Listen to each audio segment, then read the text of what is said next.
So here you see that I've marked in orange the passages that have to do more with point of view, and green stands for the passages that have to do more with the place itself, evoking a sense of the place. So you see in the very beginning, all this just to arrive at a heap of aluminum foil and missing tires. So all of this just to arrive, it's from the third person narrator's point of view, but at the same time, it has a kind of tone. It's really inside the experience and the heads of the family members who have just arrived at the clinic. You can kind of feel their exasperation. All this just to arrive at a heap of aluminum foil. And then we move from that to Perfecto. We see that he held the pole of the awning, the cement was loose, the pole wobbly. He noted it. So again, this is a third person perspective, but we've moved very close in to Perfecto. We're with him as he's looking at the awning, feeling the pole. We see that he's paying attention, and we learn later that he knows that he's going to have to negotiate trading his skills at fixing things for medical care for Alejo. And we can imagine he's been in a similar position before. He's used to thinking in terms of how he can trade his skills because he doesn't necessarily have the funds to pay for this medical care that he needs.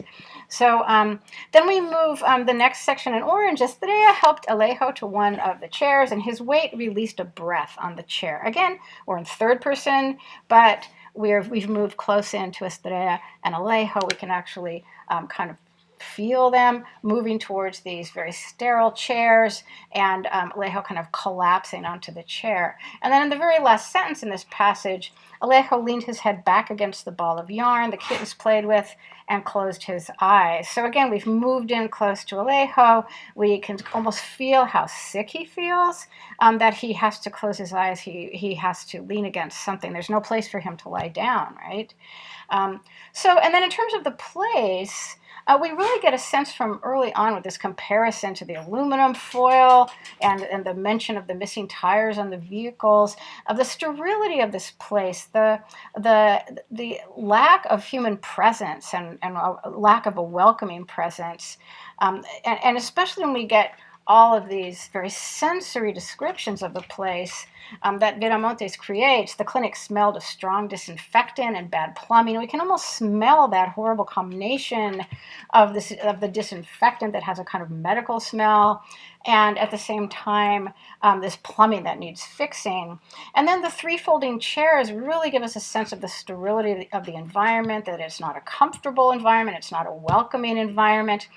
Only the hum of a fan. There's no person to come out and meet them.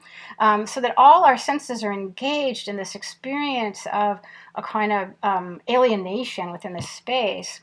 And when the mother remarked that no one was present, and at the same time, Estrella says, well, the fan was still on, the door unlocked, the Rambler parked outside, which meant the clinic was open, and Perfecto agreed with both of them. Well, maybe he agrees with both of them because really there is someone there, as we'll soon learn, but there's not really a human presence. There's not a welcoming presence. There's not any warmth to this environment, even though it's extremely hot, as we know from the previous passages. There's still not a warmth here, a human warmth. And then in particular, this very almost startling mention of the poster of two frisky kittens romping. Well, you can just feel the contrast between the happiness and joy in that picture. That's really and that contrast between that and the experience that this family is having. So that poster is really so superficial in the sense of trying to create any warmth in the space, that actually the warmth can only be created by actual human exchange and compassion, which is completely lacking in the space of the clinic.